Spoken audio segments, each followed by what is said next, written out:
The blow landed before she could brace, an open hand across the face, and she hit the wall and slid down without a sound. In the next room, a small boy heard it. He knew that sound. He had heard it many nights, and every time he stayed hidden under the bed like he was told. But not tonight. Tonight a visitor had come, the biggest man the boy had ever seen, and something told the child this was his one chance. So he crept past the guards. He crossed the cold floor. Her name was Wren, and this was her son. And the boy wrapped both hands around the stranger's wrist. A pup does not touch an alpha king. This one did, he whispered. He hurts Mommy when you leave. Who would dare raise a hand to an Omega under the king's nose? Stay with me on this one. Now, you have to understand what that hall was like in that moment. 50 wolves. Warriors, elders, the steward and his men, all of them dressed in their best because the Alpha King came through the northern packs only once a year, and when he came, you did not embarrass yourself. Servants stood against the walls. The long tables were loaded with roasted meat and dark bread and cider, and into the middle of all that gold and firelight walked a barefoot child in a nightshirt too big for him, and he grabbed the most dangerous man in the kingdom, and he did not let go. The king's name was Kale. Kale Thorne. He had ruled for 11 years, since he was barely more than a boy himself, and in those 11 years he had buried a father, ended 2 wars, and learned to read a room the way other men read the weather.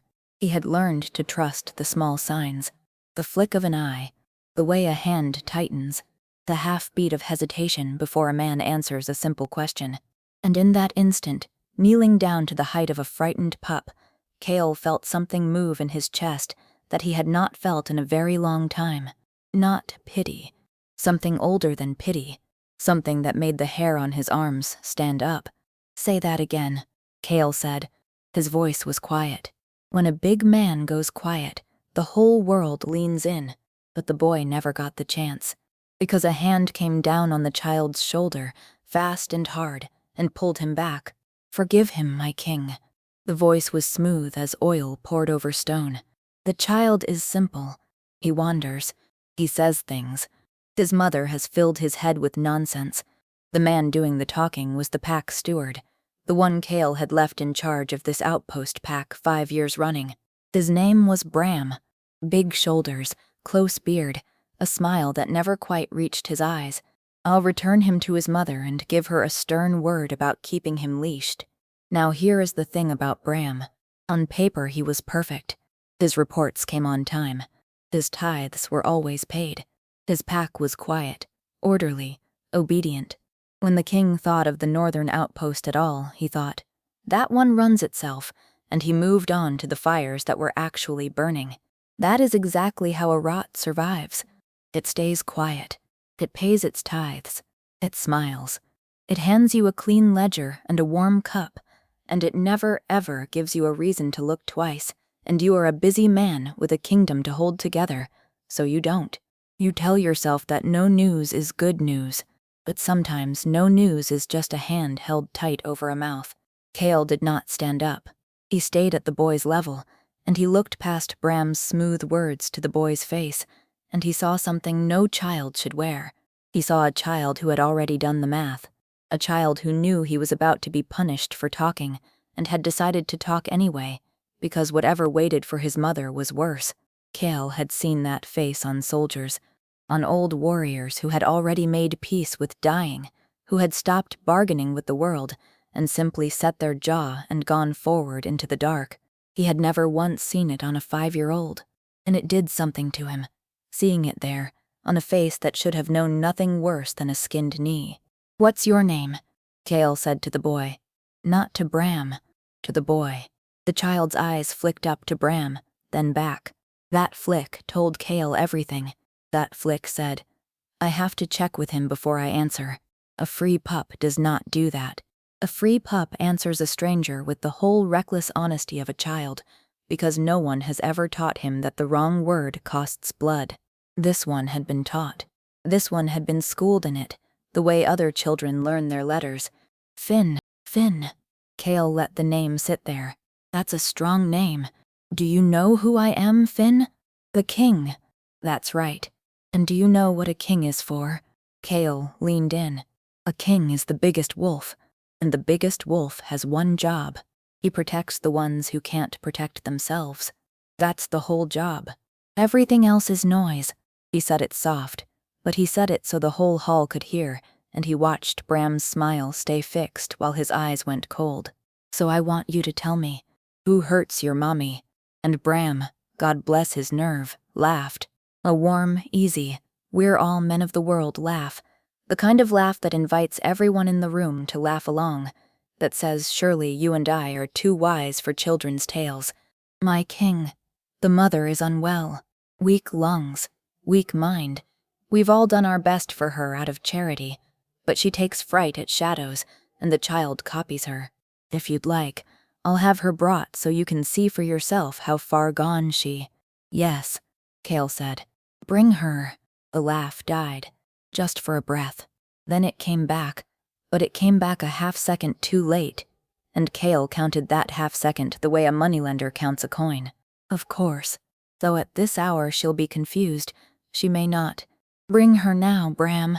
And this time the king stood, and standing, he filled the room the way a storm fills a valley, and the steward closed his mouth and gestured to two of his men, and they went. While they waited, Kale crouched again, and he did something no one expected. He took off his heavy fur cloak, the black one with the silver clasp that every wolf in the north knew on sight, and he wrapped it around the shivering boy. It swallowed Finn whole. Just his little face poked out of the top. And Kale said, so only the boy could hear, nobody hurts you tonight. Not for talking to me. That's a promise from the biggest wolf. You understand? And Finn, who had not cried through any of it, cried then. Because sometimes it is not the pain that breaks you. It is the first moment somebody says you're safe. It is the hand that does not come down to strike, but comes down to shelter, and the body, which has braced for so long, finally lets go, and everything you have been holding comes out at once. And Kale, holding that small, crying weight against his chest, looked out across the hall at 50 faces, and he watched what they did. Some looked away, some studied the floor. A few of the warriors, but there was one, an old woman near the servants' wall, gray and bent, who did not look away. She looked straight at the king with a fierce, wet-eyed stare, and her lips were pressed so hard together they had gone white, like a woman holding a scream behind her teeth. Kale marked her. He marked all of them, the ones who looked away and the one who could not, and he filed it, because a king who wants the truth learns to read a room not by what it says, but by what it is too afraid to say. They brought Wren in a few minutes later, and the hall got quiet in a different way. She was small. That's the first thing you noticed. Small and thin, in a way that comes from years of not enough. She kept her eyes down and her shoulders curled in, the posture of someone who has learned that being seen is dangerous. She wore a plain gray servant's dress. Her dark hair was pulled back tight, and across her left cheekbone, fresh, was the red mark of a hand, already going purple at the edges. Kale saw the mark. Everyone saw the mark. And Bram, smooth Bram, said instantly, "She fell. She's forever falling, poor thing. The stairs to the cellar are—" "Be quiet," Kale said. 2 words. The steward went silent, but it was not the bruise that stopped the king's heart. Believe me, it was that when Wren lifted her eyes for 1/2 of 1 second, just to find her son in the crowd, just to make sure Finn was alive, Kale caught her scent. And under the sour chemical stink that clung to her, a smell he did not yet understand, there was something buried, something faint and warm, and impossibly familiar, something that reached into the oldest part of him, the wolf part, the part that does not lie and cannot be fooled, and that part of him sat straight up and said one word, "Mine." Kale did not move. He had learned to keep his face like a frozen lake, but inside, the ground had just shifted, and he knew, the way you know your own name, that he had smelled this woman before, long ago, on a night he had spent 5 years trying to forget, a night he had bricked up behind a wall in his own chest so that he would not have to feel it every morning when he woke alone. And now here it was, seeping through the mortar, faint, drugged down to almost nothing, but there, He said nothing about it. Not then. A king does not show his cards in a room full of another man's men. Instead, he said, evenly, "Everyone out. The steward stays. The Omega stays. The boy stays with me."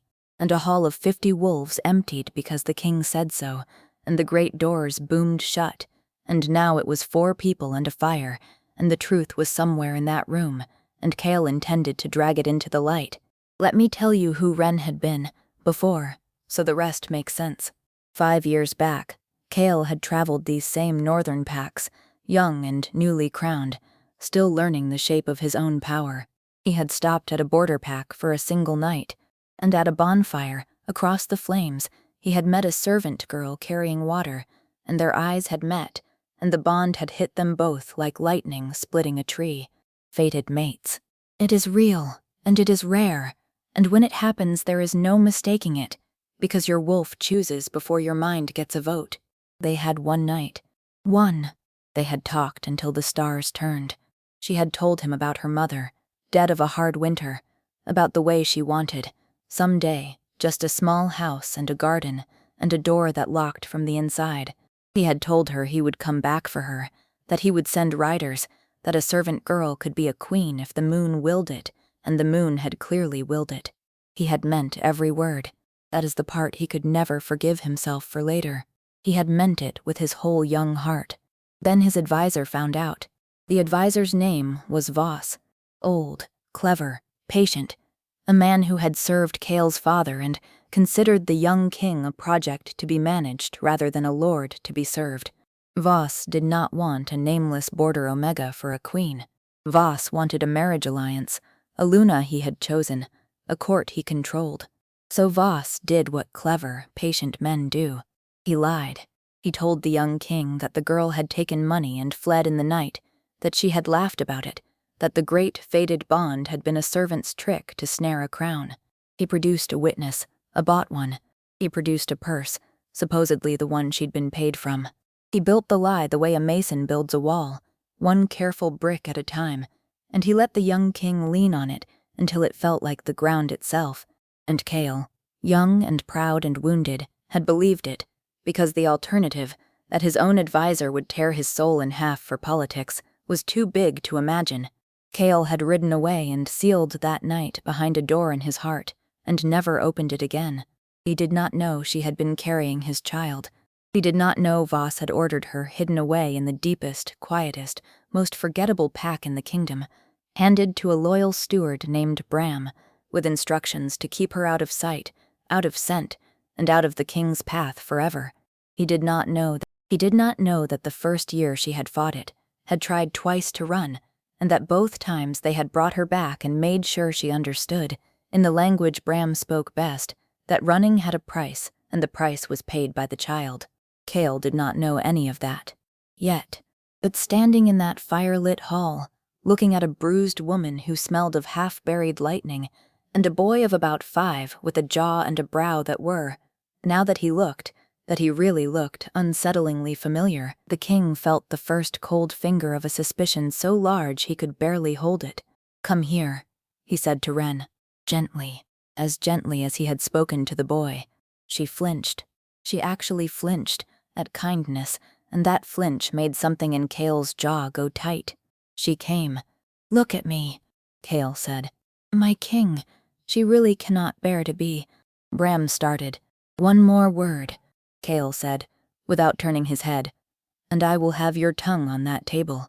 "Look at me, Ren." She looked at me. She looked at him. Forgive me. The storyteller gets close to these people. She looked up, and their eyes met over a fire for the second time in 5 years, and Chaol watched the exact moment she recognized him.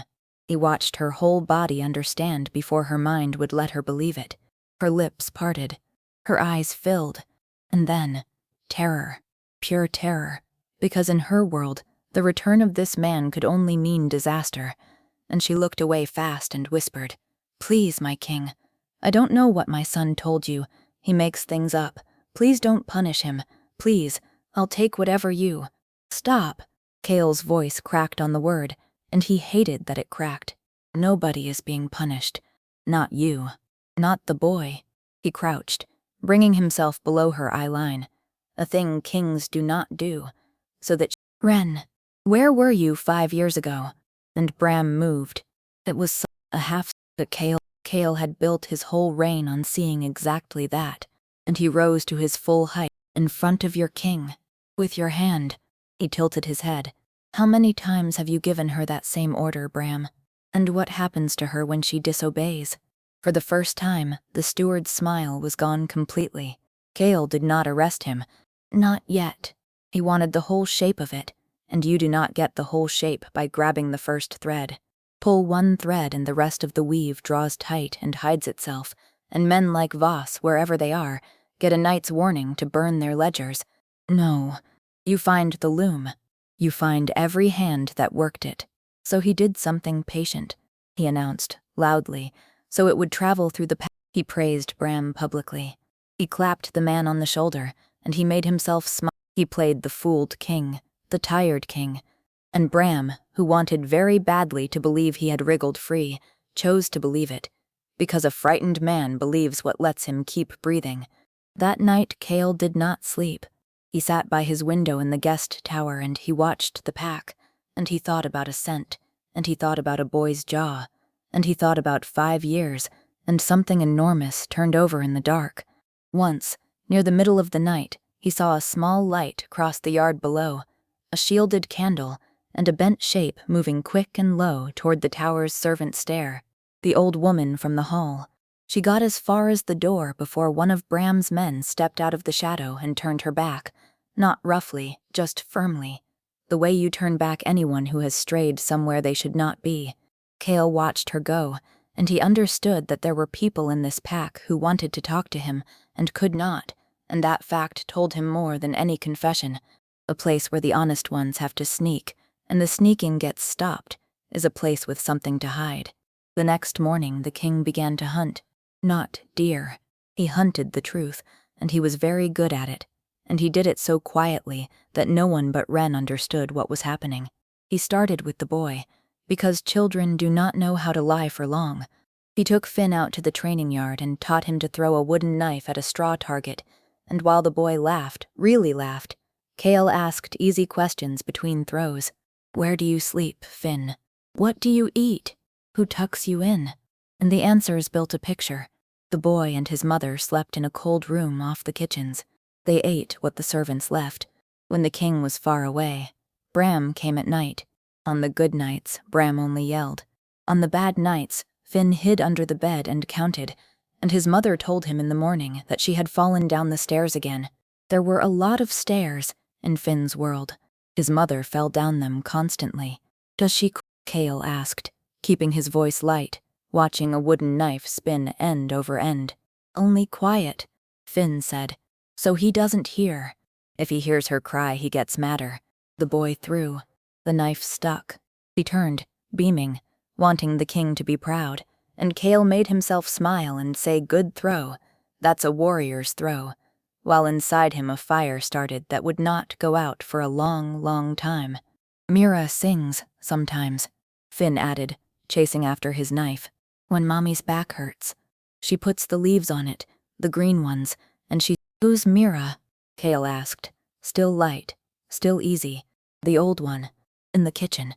Finn's face did a careful thing then, the same check-first flick his mother had, the same one he had done in the hall. You're not supposed to know Mira helps. If Bram knows, Mira gets the stairs too. And then the boy looked stricken, having said too much, and Kale put a hand on his small shoulder and said, "You didn't tell me anything. We're just throwing knives. That's all we're doing," and watched the fear go back down, and thought, that name is a door, and I am going to open it carefully. Next he watched Bram, and Bram was careful, but no man is careful every minute of every day. Kale saw how the pack moved around the steward, not with respect, with fear. He saw an old woman drop her eyes and quicken her step when Bram passed. He saw a young wolf with a badly set arm that had healed crooked, and when Kale asked how it happened, 3 different people gave 3 different lies, and all 3 lies had the same shape as the Omega's stairs. This was not one man losing his temper with one woman.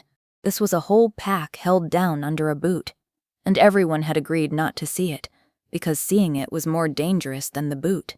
That young wolf with the crooked arm was named Doran, and Cale made a point, that second day, of walking the boundary line with him under the excuse of scouting the hunt. Doran was maybe 18, all elbows and caution, and it took the better part of an hour before he said anything real. But out past the tree line, where no one from the pack could hear, with the king asking nothing and simply walking, Doran finally spoke, low and fast, the way a man speaks when he has decided to jump and wants it over with. His arm had been broken across a woodblock, he said, by 2 of Bram's men, because he had brought bread to the Omega's cold room one winter when she was too sick to fetch her own. That was the whole crime. A loaf of bread.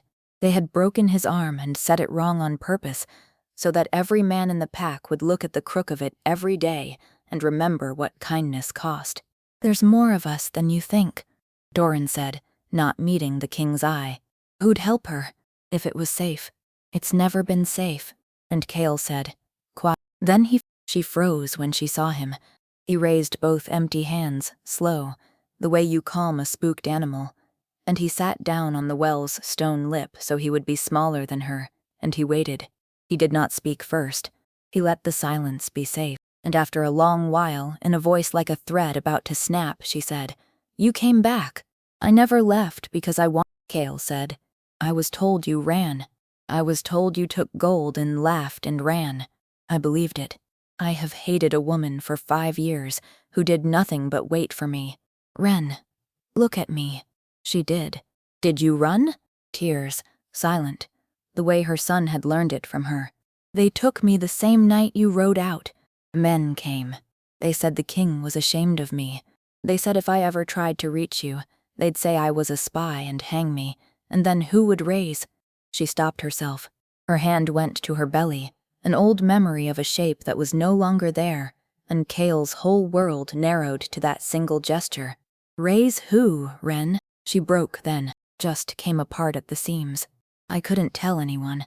Bram said if the king ever learned there was a child, they'd take Finn and the boy would disappear and I would never even know where. So I made him small. I made him quiet. I made him nothing so they'd forget he existed. I taught my own son to be invisible so they wouldn't take him from me." She grabbed the king's sleeve the way her son had, the exact same grip, and she said the thing that split Cale Thorne down the middle. "He's yours. Finn is yours. He has your eyes. I see you in him every single day, and every single day I have to pretend I don't." For a moment, the Alpha King could not speak. The most powerful wolf in the north sat on the edge of a well and could not make a sound. He had a son.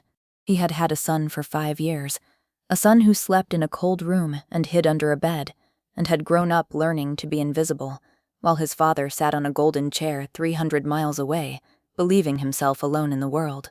Every birthday the boy had had, Cale had spent somewhere, doing something, signing something, never knowing there was a small candle he should have been lighting. That arithmetic went through him like a blade. 5 winters. 5 of them. A first word he had not heard. A first step he had not caught. He did not roar. That is important. A lesser man would have roared, would have torn the pack apart that morning, and gotten Ren and Finn killed in the chaos. Cale was not a lesser man.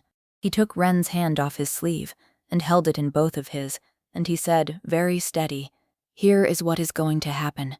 You are going to keep pretending for 2 more days. You are going to trust me, and in 2 days, I am going to take you and my son out of here in the light of day, and I am going to burn this arrangement to the ground with everyone's name who built it. Can you give me 2 days?"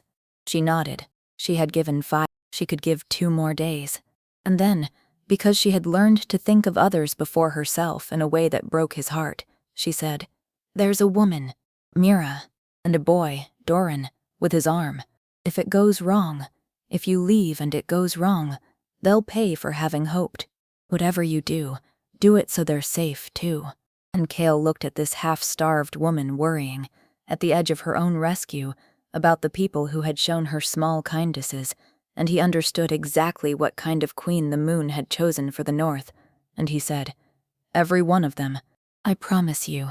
Every one." and for a little while believed. That evening, Kale sat by the great fire with Finn asleep against his side, the boy's small hand curled in the king's shirt even in sleep. Wren's, a servant, brought cider. Someone played a soft tune on a pipe across the hall. Finn snored the tiny snore of a child who feels safe. Across the room, old Mira stood at the servant's wall, and when Wren caught her eye, the old woman gave her the smallest nod, and there was something in it like a held breath finally starting to let go. The fire popped and settled. He was wrong. He had misjudged one thing entirely. He thought he was fighting a cruel man. He was fighting a machine, and the machine had just woken up, because Bram had a bird, a small gray messenger bird, and while the king slept warm by his fire, that bird was already 100 miles south, carrying 6 words in a cramped hand. The king has found the woman. Bram was not a clever man. He had sent the bird the first night, before the king's cloak was even off the boy's shoulders, because a survivor learns to jump early. He only knew that whatever came next, he wanted to be on the side of the man who gave the orders, not the man who got blamed for them. And in the capital, an old man named Voss read those 6 words by candlelight, and did not panic, because clever, patient men do not panic. He simply began, that very night, to arrange 3 deaths. He was very economical about it. He did not curse or pace. He drew a fresh sheet of paper toward him, and he trimmed his pen, and he began to write, in his careful hand, the words that would erase 5 years of loose ends. And while he wrote, he was already composing, in the other half of his mind, the story he would tell the court when the king came home grieving and wild. A mad king. A bewitched king. A servant. Voss had told bigger lies to better men. He dipped his pen and kept writing. Now the whole shape of the thing changes, and I need you to stay right with me, because it is bigger than 1 steward and 1 bruise. What Kale had walked into was never really about Bram at all. Bram was a hand. There was an arm behind the hand, and a body behind the arm, and the body was sitting on a chair 1 step below the throne, and it had been running the kingdom out of the king's own blind spot for 11 years. Kale learned it the next morning, and he learned it the hard way. He went to inspect the Pax stores, playing the diligent king, and he brought Doran with him, because Doran had the keys, and Doran had reason to want the doors opened. In the back of a locked cellar, behind the grain and the salt meat, and the winter apples, he found crates. Not grain. Vials. Hundreds of small, dark vials of wolfsbane draft, the sour drug whose smell had clung to Wren's skin since the moment he met her again.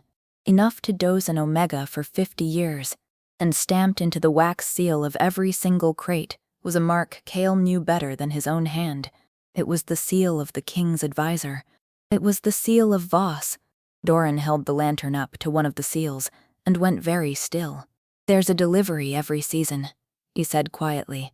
"A cart. Bram takes the manifest and burns it in the kitchen fire, every time. I've watched him do it. I never knew what was in the crates. We were told it was medicine." He gave a short, bitter breath that was not quite a laugh. "I suppose it was, in a way. Medicine to keep her sick. That was the trigger. That was the moment the floor dropped out. Because a cruel steward with a temper is a crime you punish. But crates of royal-sealed suppressants, shipped for 5 years into the most forgotten pack in the north, to keep 1 specific Omega chained and silent, that is not a crime. That is a policy. That is a plan with a budget and a signature, and the signature belonged to the man Kale trusted most in the world. A manifest burned every season. A cart with no markings. This was not a man's cruelty. It was an institution's paperwork. And if you're still with me, hit that subscribe button, because it is about to get very dark before it gets bright, and I want you here for the part where the king stops being polite. Kale stood in that cold cellar and did the math the way his son had learned to do it. Voss had not simply stolen a bride. Think bigger. A fated mate bond, fully claimed, makes an alpha king unbreakable. It gives him a Luna, an heir, a bloodline the Pax will die for. It makes him a true king, beyond the reach of advisors. So Voss had spent 5 years making sure that never happened. He had hidden the Luna. He had drugged the bond into silence. He had hidden the heir. And in the space where a strong king's family should have been, Voss had grown his own power, marrying off the packs to lords who answered to him, seating stewards like Bram across the north, building a shadow kingdom inside the real one. Kale's loneliness had not been an accident. It had been the whole point. He thought about it, and it kept getting bigger. The marriage alliances Voss had pressed on him, year after year, all of them to daughters of lords in the river country, all of them declined. And Kale had always thought his own reluctance was grief, was the ghost of a girl who had supposedly laughed and run. But what if it had never been only grief? What if his wolf had known, the whole time, at a level beneath thought, that its mate was alive somewhere in the north, and refused every substitute the old man offered? Voss had needed the bond silenced not just to hide one woman, but because as long as it lived, even drugged, even 300 miles away, it made the king ungovernable in the one place Voss most needed to govern him. The suppressants were not just chaining Ren, they were chaining Kale too, and neither of them had ever known. And now Voss knew the king had found the thread, which meant Voss was already pulling the other end. Kale moved fast, but the machine moved faster. He climbed out of that cellar, meaning to grab Ren and Finn that very hour, 2 days be damned, and get them behind his own guards. But when he reached the kitchens, the cold little room off the ovens was empty. The blanket was gone. Finn's straw doll lay on the floor where it had been dropped in a hurry, and old Mira, white with fear, grabbed the king's arm with a grip surprising in so bent a hand, and whispered that the steward had taken them at dawn, the woman and the boy both, out the north gate, toward the deep woods, and that Bram had been carrying a rope and a spade, and that when a man in this pack carried a spade toward the deep woods, people did not come back. "I tried to stop him," she said, "and I tried to hold the door. I'm old, my king. I couldn't hold it." And Kale looked at the blood on her mouth and understood that she had put her body between a monster and a child that morning, and that it had not been enough, and that it was now his job to make it have been enough after all. Kale did not call his guards. There was no time, so the Alpha King did the thing he had not done since he was a wild young prince. He tore off his shirt in the courtyard in front of the whole pack, and he changed, right there in the daylight, bones cracking and reshaping, and where a man had stood there was suddenly a wolf the size of a horse. And he put behind him.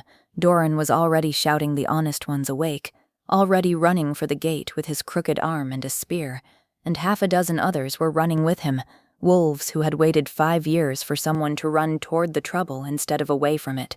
They could not keep the king's pace. No one, but they ran anyway, and that mattered, that a pack that had learned only to look away was, that morning, learning to give chase. He ran like death itself. The pack scattered before him. The north gate blew open, and out in the gray woods, Bram was making his own math, and Bram's math was simple and evil. Voss's bird had come back with a single instruction. Erase them both. No woman, no boy, no bond, no heir, no proof. Bury it and blame it on wolves. Bram had done worse for less. He marched Ren ahead of him at knife point, and he carried Finn under one arm like a sack, and he found the clearing he liked, the quiet one, the one he had used before for other quiet errands, and he threw the spade down at Ren's feet and told her to dig because he was a small man who wanted her to spend her last strength making her own grave. And here is where Ren stopped being the woman who fell downstairs. She had spent 5 years bending so her son would not break. She had swallowed every cruelty, taken every blow, made herself small and quiet and invisible, all of it, every day, for one reason, to keep Finn alive. She had counted it a fair trade, her whole self for his breathing, and she would have gone on paying it forever. But now here was the end of that road, the thing she had bought 5 years of silence to prevent, and it turned out silence had only ever delayed it. All that swallowing, all that bending, and it had brought her here anyway, to a spade in a clearing with her son watching. And something in her, some last banked coal that 5 years of wolfsbane had not managed to drown, understood that if the price was going to be paid regardless, then she would at least stop paying it quietly. So Ren, small, drugged, half-starved Ren, picked up the spade, and she did not dig. She swung it, with everything she had left, straight into the side of Bram's knee, and something in there broke, and the big man screamed and went down, and Ren screamed too, 5 years of it, and grabbed her son and ran. She did not get far. She was weak. The wolfsbane had seen to that, and Bram, even down, was fast with a knife. He caught her at the tree line and dragged her back by the hair, and he was done being clever now. He had a broken knee, and orders from the capital, and a rage that had no bottom, and he pinned Ren against a tree, with the blade at her throat, and he made sure Finn could see, because that was the kind of thing that— "Watch," he told the boy. "Watch what talking gets your mommy." And he drew the knife back, and the world went black and silver as 300 pounds of Alpha King came out of the trees. Kale hit Bram like a rock slide. The knife flew one way, the steward flew the other, and then the wolf was on him, and I will not walk you through every second of it, but I will tell you that Bram, who had spent 5 years being the biggest and cruelest thing in a small woman's world, learned in about 4 seconds exactly how far down the— He fought. He even landed a blow or two. It did not matter. There is a fury that comes to a father who arrives 1 heartbeat before the end, and there is no armor against it, and there is no bargaining with it. The wolf drove Bram to the— He gasped out that he was only following orders, that Voss had commanded it, that the king could not touch him because he was protected by the crown's own advisor, that if Kale killed him, he would be killing a servant of the very throne he sat on. The wolf looked down at the man who had hurt his mate 100 times, who had taught his son to hide under beds, who had marched them both into the woods with a spade, and then, slowly, bones cracking backward, the wolf became a man again, naked and bloody and enormous in the gray light. Kale crouched down, and he said, "You're right. You were following orders. So you're going to live. You're going to— And then I'm going to let the law do what I want to do right now with my hands." He struck the steward once, precisely at the temple, and Bram's lights went out, and it was over, and the woods went quiet. And it was just then, as the quiet came down, that Doran and his handful broke through the trees with their spears up and their chests heaving, ready for a fight that was already finished. They took it. It was the look of a man seeing, for the first time in his life, the boot come off the neck of the world. "Bind him," Kale told them. "He's worth more talking than dead. And one of you run back and tell Mira they're alive. Tell her she held the door long enough after all." And Doran, hearing his own small rebellion of bringing bread, turned at last into something with weight. Then Kale turned around, and the fury drained out of him all at once, because Ren had slid down the tree to the forest floor, and she was shaking, and Finn had crawled into her lap, and the two of them were just holding each other and waiting to see if the world was going to let them live. Kale went to his knees in front of them, slow, hands open, the same way he had, and for a moment nobody moved.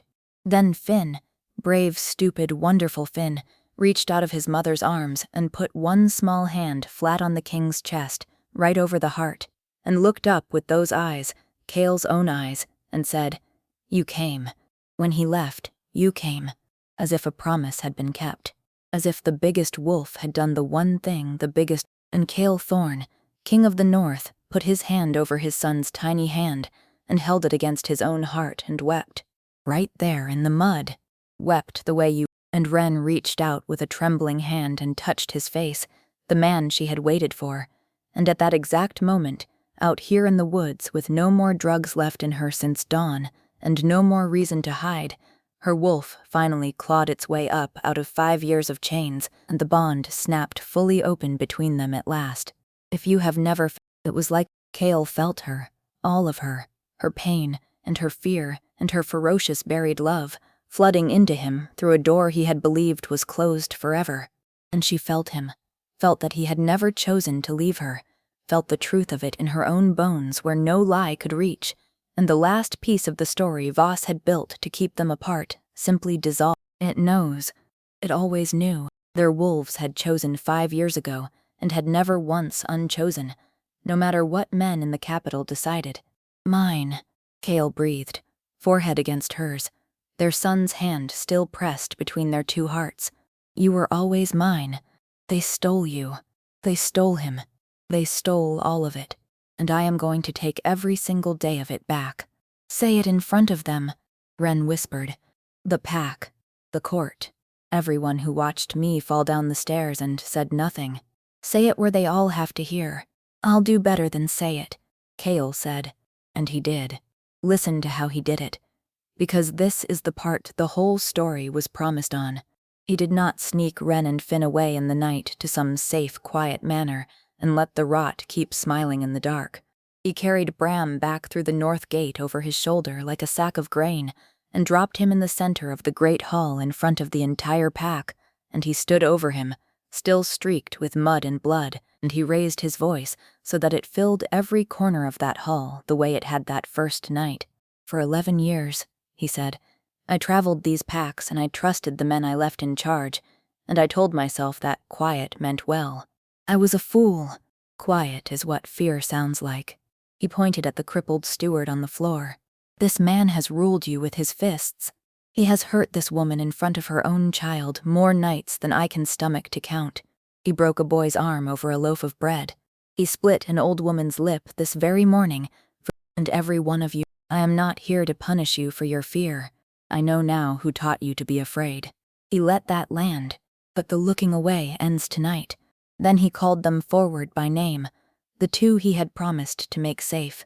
He called old Mira up out of the servants' wall, where she had spent a lifetime pressed, and he took her bruised old hand in front of everyone and named her the pack's keeper of hearth and hall, so that no steward would ever again decide who ate and who went cold.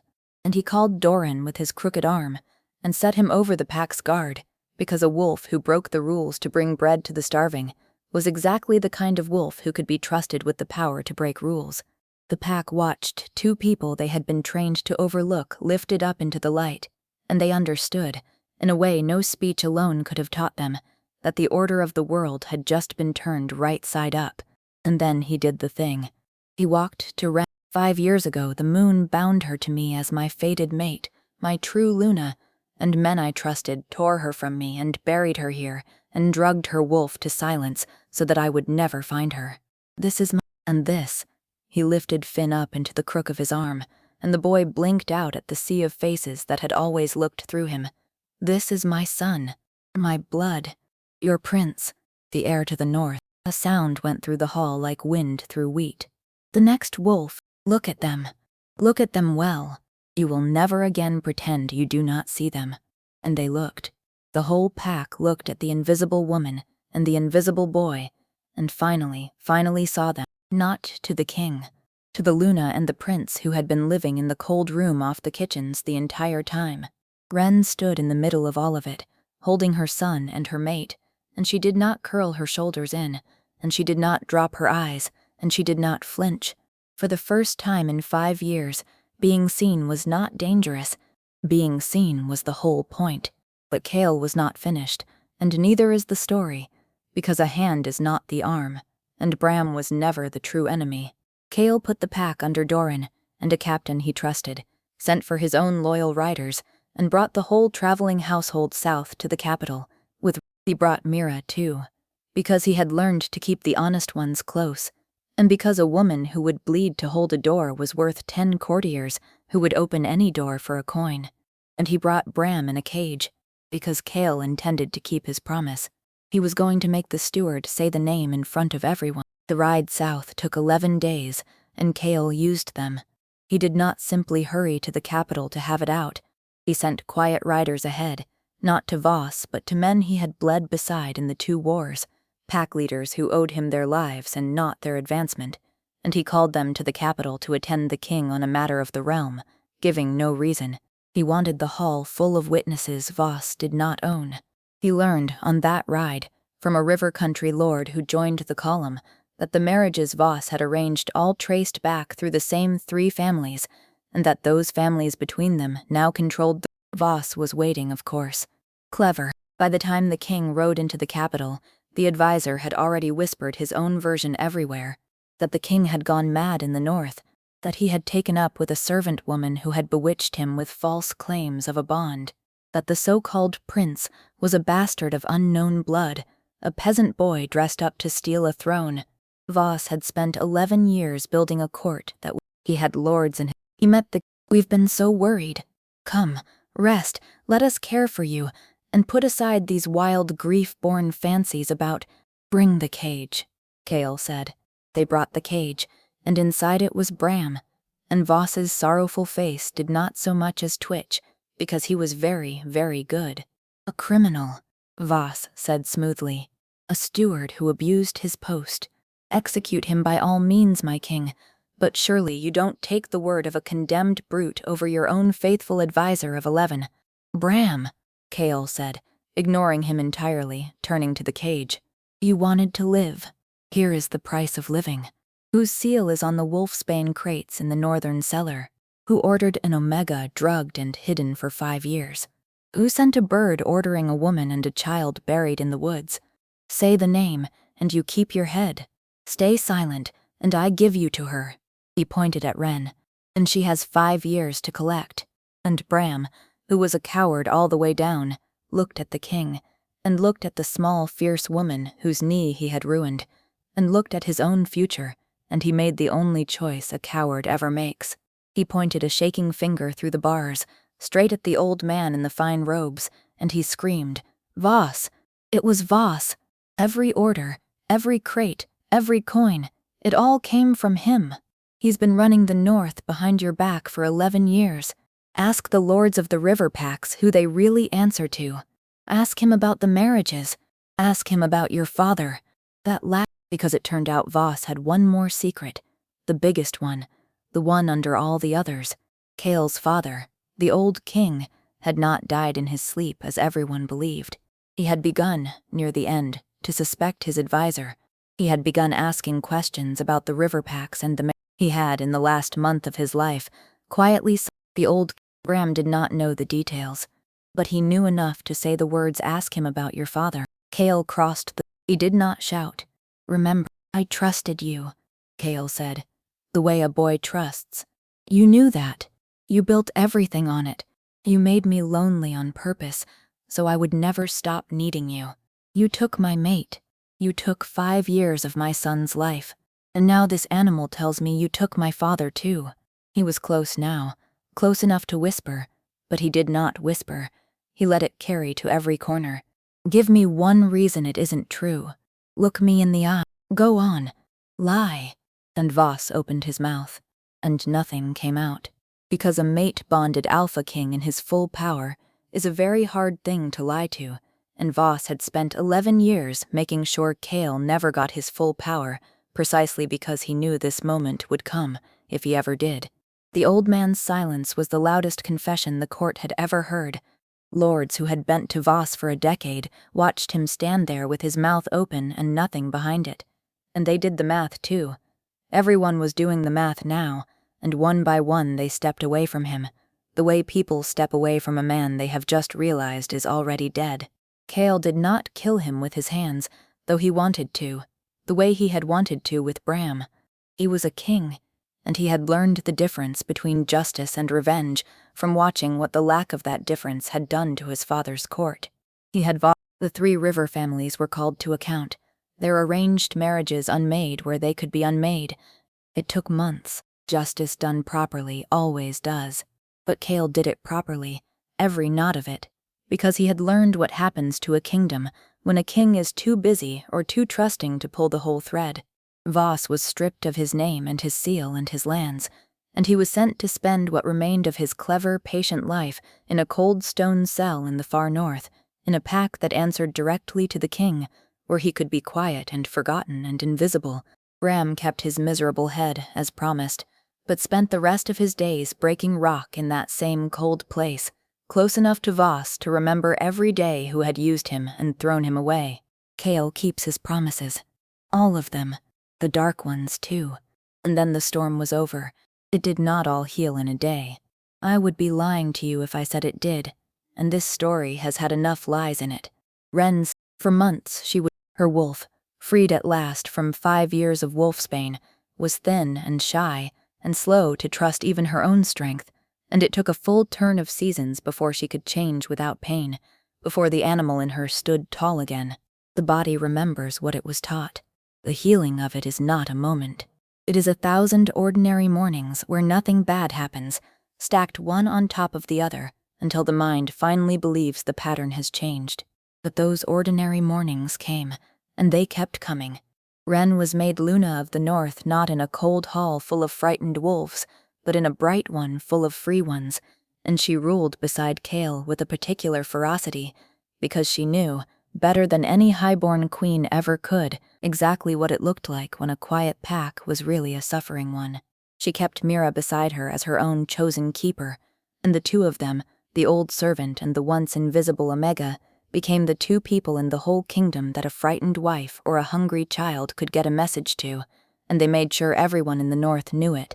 She sent riders to every outpost. She read the reports herself, and where the reports were too smooth, she went in person, and she looked for the woman with her eyes down, and the child who checked before he answered, and wherever she found them, she brought the light in. In 3 years there was not a steward in the north who did not know that the Luna herself had once fallen down those same stairs, and remembered every liar's trick, and was coming to look. Finn grew. Oh, how that boy grew. The invisible child who had learned to make himself into nothing became a loud, laughing, impossible prince who filled every room he entered, who had to be told to be quiet at councils instead of the other way around, and Kale never once told him to be smaller, not one single time, because he knew exactly what that costs a child and exactly who had spent it. Finn slept in a warm room now with too many blankets and a real wooden knight his father carved for him, and no one came in the night, and slowly, over that first year, the boy stopped counting when doors slammed. He forgot how, the way children can blessedly forget things, and neither of his parents ever reminded him. Doran came south once a year to report on the Northern Guard, and every time he came, Finn would tackle him at the knees and demand to be taught the spear, and Doran, whose crooked arm the boy had learned the story of, would set the child's small hands right on the shaft and say, "This is how you stand between somebody and the thing that wants to hurt them." And Finn listened to that lesson the way he listened to no lesson at any council. And here is where it ends, and I want to leave you with a picture, because that is where it started. With a picture, a small barefoot boy crossing a cold stone floor to grab the wrist of the biggest man in the hall. One evening about a year on, in the warm heart of the capital, the Alpha King held court, and the hall was full of lords and warriors and business, all the noise of a kingdom being run right. And a side door opened, and a small pair of bare feet came slapping across the stone, fast, the same sound, the exact same sound, and the whole court turned. But no one lunged to catch him this time. No guard moved. The boy ran the length of the great hall, past all the lords, straight to the throne, and he did not stop until his hands closed around the king's wrist, and he tipped his head back, and Kale Thorne looked down at his son, and this time the words the boy whispered were not a warning. This time they were, "Mommy says come home, it's supper, and you promised." And the biggest wolf in the north, the king who protects the ones who cannot protect themselves, stood up in the middle of his own court and said the business could wait until morning. He lifted his son onto his shoulders, where the boy rode like he owned the sky, and he walked out of the golden hall toward the warm rooms where his mate was waiting with the light on and the door standing open, unafraid, and no one in that whole kingdom would ever again hurt Mommy when the king was away, because the king was not ever again, and that is the whole job. Everything else is noise.